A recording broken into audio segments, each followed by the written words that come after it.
오늘 본문을 보시면 뚜렷하게 3세대로 구별되고 있는 걸 볼 수가 있습니다. 첫 번째 세대는 출애굽 1세대로서 개척 세대, 파이오니어 제너레이션, 모세의 세대인 것입니다. 두 번째 세대는 출애굽 2세대로서 가나안 땅을 정복했던 여호수아의 세대였습니다. 모세의 뒤를 이어서 성공적으로 신앙의 대를 잘 이어갔던 세대입니다. 하나님의 기적을 모세 세대와 동일하게 체험했던 놀라운 세대였습니다. 그런데 문제는 그 다음 세대였습니다. 세 번째 세대는 출애굽 3세대인데 앞 세대들과는 달리 전혀 다른 세대가 되고 말았던 것입니다. 표준 세번역으로 보면 다른 세대를 새로운 세대라고 번역합니다. 요즘식으로 말씀드리면 신세대, N세대 혹은 MZ세대라고 하는 그러한 세대로 적용해 볼 수 있을 것입니다. 그런데 이 신세대, 이 새로운 세대, 이 다른 세대의 문제점이 무엇입니까? 10절에 보니까 그 세대의 사람도 다 그 조상들에게로 돌아갔고 그 후에 일어난, 같이 읽어봅니다. 다른 세대는 여호와를 알지 못하며 여호와께서 이스라엘을 위하여 행하신 일도 알지 못하였더라. 출애굽 3세대의 문제점은 여호와를 알지 못하였더라. 하나님을 알지 못하는 세대가 되고 만 것입니다. 출애굽 이후 불과 3세대 만에 이러한 현상이 일어났다는 것이 얼마나 안타깝습니까? 지금 영국을 비롯한 구라파의 여러 교회들을 보면 교회들마다 텅텅 비고 노인들만 몇 사람 모여서 예배를 드리고 있다라고 하는 것입니다. 그 정도도 다행이고, 심지어 교회 운영이 안 되니까 문을 닫고 그 교회가 팔려간다라고 하는 것입니다. 술집으로, 영국에 실제로 있었습니다. 술집 바가 되어서 그 거룩한 장소가 술집으로 바뀌기도 하고, 또한 힌두 사원이나 이슬람 사원으로 그렇게 팔려가는 경우도 많다라고 하는 것입니다. 사람들은 더 이상 하나님을 찾지 않고 기도하는 일도 하지 않고 있습니다. 오늘 우리 한국 교회도 정신 차리지 아니하면 영국 교회나 유럽 교회 같이 되지 말라는 법이 없는 것입니다. 참 묘하게도 한 세대가 40년이라고 할 때 지금 선교가 우리나라에 복음이 들어오고 약 한 130년 넘었습니다마는 한 세대 한 세대 3세대로 한번 구분을 해볼 수 있다고 저는 생각합니다. 첫 세대 선교사님들이 이 어두운 땅에 복음을 전해주고 교회를 짓고 병원을 짓고 학교를 짓고 무지몽매한 한국을 깨우는 일을 첫 세대 신앙의 선진들이 했던 것입니다. 일제치하의 암울한 암흑기를 오직 복음으로 극복했던 시기인 줄로 믿습니다. 뿐만 아니라 6.25 동란의 그 동족상잔의 비극 속에서 공산주의와 싸워서 우리나라를 지켰던 그 세대라고 할 수 있을 것입니다. 그 다음 2세대는 경제 성장과 더불어서 교회 성장의 시대였습니다. 곳곳마다 교회가 세워지고 교회마다 큰 부흥을 체험했던 그 폭발적인 성장의 세대였습니다. 그렇다면 3세대는 어떠한가? 오늘 우리 시대를 바라보면 정말 다음 세대가 너무나도 어려운 것을 고백하지 아니할 수가 없습니다. 지금 한국교회에서 교회학교, 영아 유치부와 아동부와 중고등부가 없는 교회들이 50%가 넘는다라고 하는 것입니다. 당장 교회학교 운영을 하지 아니하면 교역자 둘 필요도 없고 예산을 아끼고 여름 성경학교 어떠한 수련회도 안 해도 되고 돈을 아끼고 경제적으로 어린아이들이 헌금을 합니까? 중고등부 학생들 헌금하겠습니까?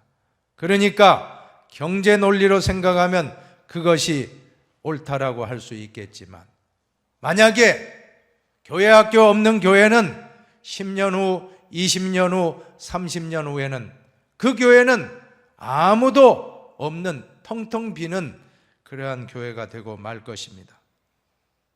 오늘 우리 시대에 위기가 기회인 줄로 믿으시기 바랍니다. 위기가 기회입니다. 이 어려운 다음 세대에 대한 우리의 비전이 여기 있다라고 하는 것입니다. 근데 문제점은 오늘 특별히 충격적인 말씀이 나오는데 10절 중반절에 보세요.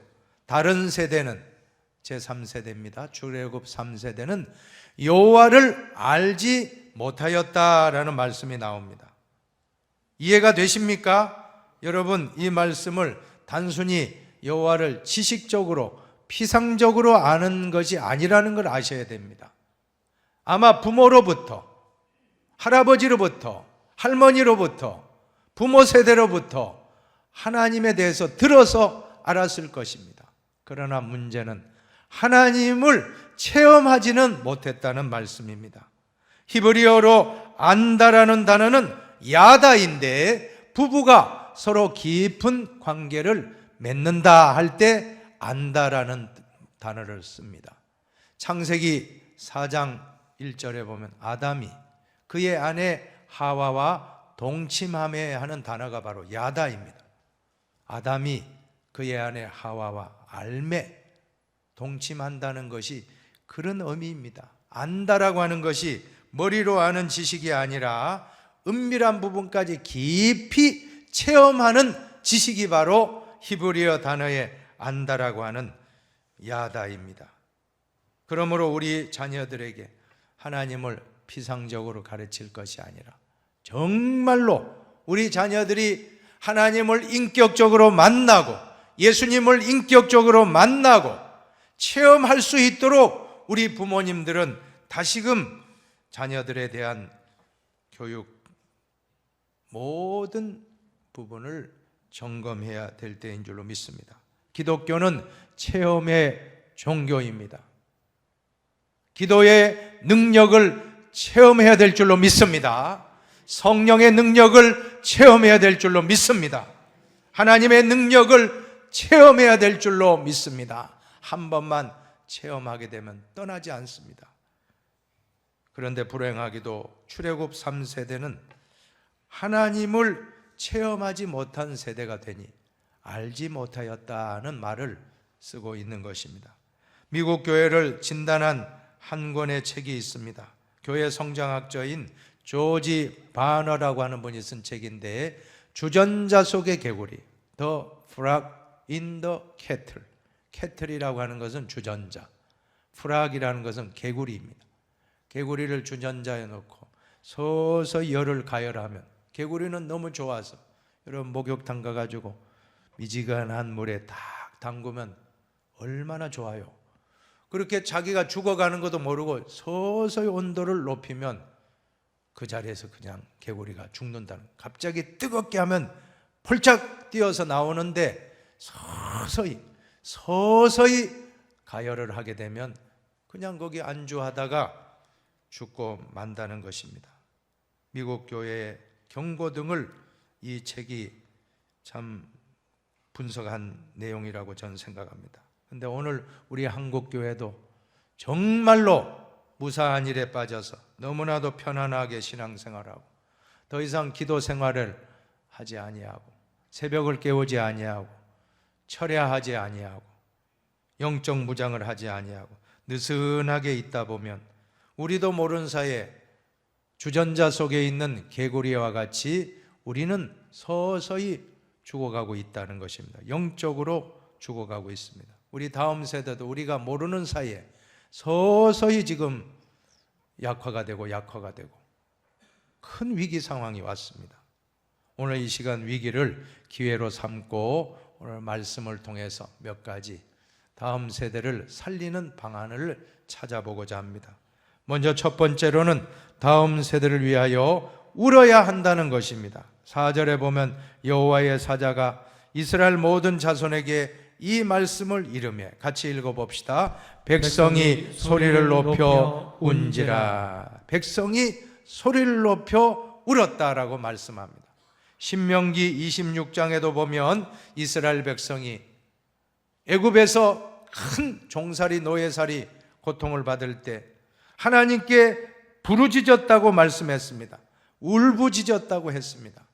그 소리를 하나님이 들으시고 그 고통을 하나님이 보시고 강한 손과 편팔로 이적과 기사로 출애굽의 기적을 일으켜 주시고 결국 적과 꿀이 흐르는 가나안 땅으로 잘 인도해 주셨던 것입니다.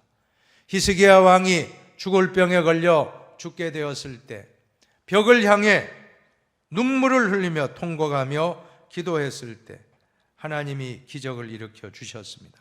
내가 내 기도를 들었고 내 눈물을 보았노라 말씀하셨습니다. 하나님은 언제나 눈물의 기도를 외면하지 않는 줄로 믿습니다. 눈물로 기도하는 자식은 망하지 않습니다.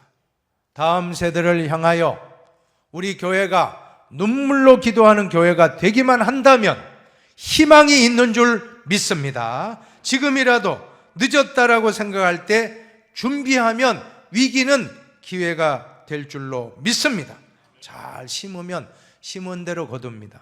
이 아동부 교회학교는 지금이 아닙니다. 지금 심어놓으면 10년, 20년 후에 열매를 거두는데, 정말 과거에 우리 흰돌교회도 1970년 그 당시로 돌아가 보면 아동부와 중고등부가 작년부는 38명인데 창립할 때 중고등부가 40명이고 아동부는 60 몇 명이었습니까? 65명입니까? 그러니까 100명 이상, 작년보다 2배, 3배가 어린이 부서와 청소년 부서가 더 많이 출석했다는 것이 우리 교회 역사를 보면 나와 있습니다. 60, 70년대 교회 학교가 부흥되고 아동부가 많이 교회마다 여름 성경학교 하면 북치고 나가면 100명, 200명 모이는 건 간단했습니다. 그래서 부흥을 하고 그 이후 10년 후에 80년대 폭발적인 교회 부흥의 역사는 부지런히 심었기 때문에 거두은 것이라고 저는 믿습니다. 그러나 지금은 심지를 못하고 있습니다. 이제 다시금 우리가 위기 상황을 깨닫고 지금이라도 늦었을지라도 골든타임이다 생각하고, 오늘부터라도 특별히 오늘 우리 교회는 친구 초청 잔치를 하고 있습니다. 이 친구 초청 잔치에 왔던 학생들은 다 미래의 우리 흰돌교회 중직자가 될 줄로 믿습니다. 제가 새가족들을 만나게 되는데 이렇게 조사를 해보면 대개 경우 처음 나온 분은 거의 없습니다. 어린 시절에 한 번이라도 교회에 나왔던 분들이 다시금 흰돌교회 오신 것을 볼 수가 있습니다. 물고기가 모천을 향해서 다시 회유하여 회귀하는 것과 같이 언젠가는 이 친구 초청 잔치 여름 성경학교 수련회 한 번 왔던 친구들이 세상으로 나가서 남자는 군대 가고 여자는 시집 가고 또 여러 가지로 직장생활 사업하다가 중년이 되고 장년이 되고 노년이 돼서 어느 순간 인생의 어려운 문제를 만날 때 교회 학교에서 예배드렸던 생각을 하고 다시금 물고기가 모천으로 회귀하듯이 교회로 돌아온다 저는 믿습니다. 그러므로 우리는 우리 교회가 안 거둔다 할지라도 지금 부지런히 다음 세대 심어놓으면 우리 한국교회가 거두게 될 줄로 믿습니다. 그런 마음으로 우리가 더 부지런히 울며 씨를 뿌리면 기쁨으로 거두리로다. 울면서 기도하면서 씨를 뿌릴 때 때가 되면 하나님이 우리 한국교회를 회복시켜 주실 줄로 믿습니다. 두 번째로는 다음 세대의 예배가 회복되어야 할 줄로 믿습니다. 5절을 같이 읽어보겠습니다. 5절입니다. 그러므로 그곳을 이름하여 복임이라 하고 그들이 거기서 여호와께 제사를 드렸더라. 한번 따라합시다. 그들이 거기서 여호와께 제사를 드렸더라. 제사는 오늘날의 예배인 줄로 믿습니다. 우리가 다음 세대에게 예배만 잘 가르칠 수 있다면 자녀의 신앙교육의 절반은 성공한 줄로 믿습니다. 예배라는 것이 얼마나 소중합니까? 예배 시간에 하나님의 음성을 듣게 될 줄로 믿습니다. 예배 시간에 하나님의 비전을 보게 될 줄로 믿습니다. 예배 시간에 영과 혼과 몸이 회복되고 치유될 줄로 믿습니다. 예배를 우리는 살려야 됩니다. 예배에 실패하면 모든 것에 실패하지만 예배에만 성공하면 모든 것에 성공하기 때문에 다음 세대를 살리기 위해서는 다른 것 하지 말고 우리 다음 세대가 예배 자리에서 한 번만 하나님을 인격적으로 만난다면 그 자녀는 반드시 하나님의 일꾼이 될 줄로 믿습니다. 그래서 세 번째로 가장 중요한 것입니다. 우리는 다음 세대의 지도자 한 명을 세우는 것이 우리의 사명으로 오늘 다시금 인식하게 되기를 바랍니다. 사사기를 보면 하나님을 알지 못하는 그 시대를 살았던 사사시대, 그러나 하나님은 사사를 세웠습니다. 여호와께서 사사들을 세우사 노략자의 손에서 그들을 구원하게 하셨다는 말씀이 나옵니다. 사사는 난세의 지도자들이었습니다. 우리 교회는 미래를 위하여 다음 세대를 책임질 사사와 같은 사람을 세워야 합니다. 한 세대 40년이라고 할 때에 40년 동안 이끌고 나갈 한 사람을 세우면, 모세 한 사람을 세우면 출애굽의 역사, 여호수아 한 사람을 세우면 가나안 정복의 역사, 또 사사 한 명을 세우면 40년 동안 평온하였다라고 하는 말씀이 사사기에 반복되고 있습니다. 하나님의 방법은 사람인 줄로 믿습니다. 사사기 3장을 보세요. 온니엘이 있을 때 어떠했다고 했습니까? 그 땅이 평온한 지 40년에 그나스의 아들 온니엘이 죽었더라. 온니엘이 있는 동안 다 그 땅이 평온했다고 했습니다. 한 사람의 지도자를 잘 세우면 그 한 세대를 책임지게 된다라고 하는 것입니다. 사사기 5장에는 여사사인 드보라 시대를 말합니다. 여호와여, 주의 원수들은 다 이와 같이 망하게 하시고 주를 사랑하는 자들은 해가 힘있게 도듬갑게 하시옵소서 하니라. 같이 읽어봅시다. 그 땅이 40년 동안 평온하였더라. 여사사 드보라. 암탉이 울면 집안이 망한다는데 아닙니다. 암탉이 울어야 알을 낳게 될 줄로 믿습니다. 암탉이 울어야 됩니다.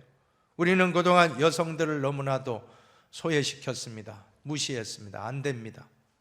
여성 시대입니다.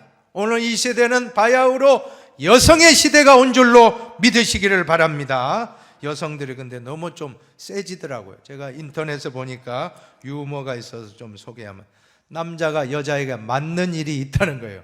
20대 때는 다른 여자 쳐다봤다고 맞고, 30대 때는 술 먹고 늦게 왔다고 혼나고 맞고, 40대 때는 TV 채널을 다른 데로 돌리다가 혼나고, 50대는 화장하고 있는데 어디 가냐고 물었다고 또 혼나고, 60대 때는 외출하는데 따라가겠다고 나서다가 또 혼나고, 또 70대 때는 어렵게 밥 해주었는데 반찬 투정하다가 혼난다는 거예요. 80대 때는 잠자고 아침에 눈 떴다고 혼난다고 하는 것입니다. 여성들이 세지기는 세졌어요. 너무 아주 세집니다. 그러나 오늘 우리는 여성의 지도자, 사사는 남성만의 전유물이 아닙니다. 여성도 훌륭한 지도자가 될 수 있다는 걸 드보라 사사는 잘 보여주고 있습니다. 그런 점에서 우리 힌돌교회도 여성 지도자를 세워야 할 줄로 믿습니다. 드보라와 같은 좋은 여성 지도자가 우리 교회에 세워지면 우리 교회가 평온하게 된다라고 하는 것입니다.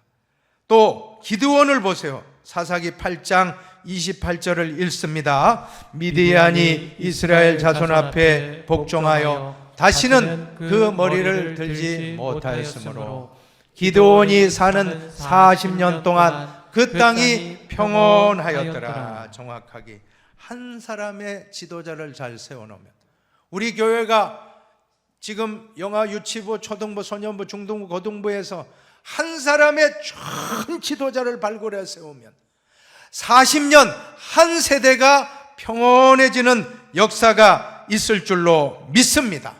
우리 다 같이 오늘 자막을 보고 같이 그런 마음으로 기도하십시다. 그 자막을 보고 우리 자녀들 세대에 한번 읽어봅시다. 우리 자녀들 세대에 사사와 같은 인물들을 일으켜 주셔서 한 세대가 평온하게 하옵소서. 그 다음도 읽어봅시다. 해가 힘있게 도둠같이 다음 세대의 지도자들을 일어나게 하옵소서. 이번엔 우리 자녀 이름을 넣어서 본문 말씀을 읽어봅시다. 내 자녀 아무개가 사는 동안 그 땅이 40년 동안 평온하였더라. 이 비전, 오늘 우리 힌돌교회는 다음 세대를 살려야 됩니다.